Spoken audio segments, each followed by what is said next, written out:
If your FPS keeps dropping while you're gaming and you're using the Nvidia app, here's how you can fix it without overcomplicating things. First, right-click anywhere on your desktop and choose Show More Options.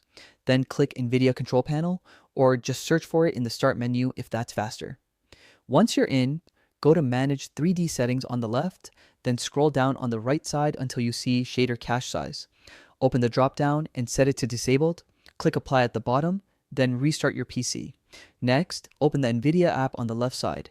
Go to Drivers, choose either the Game Ready driver if you're focused on gaming, or the Studio driver if you're using creative tools. Download the latest one, then install it. Now, clear out the old shader files. Hit Start, type Disk Cleanup, and open it. Click Clean up System Files. Then make sure DirectX Shader Cache is checked. Hit OK and delete the files.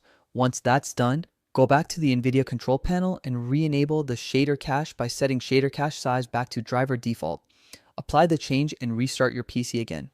Additionally, you can disable unnecessary background apps while gaming and make sure your GPU temperature stays within safe limits, as overheating can also cause FPS drops.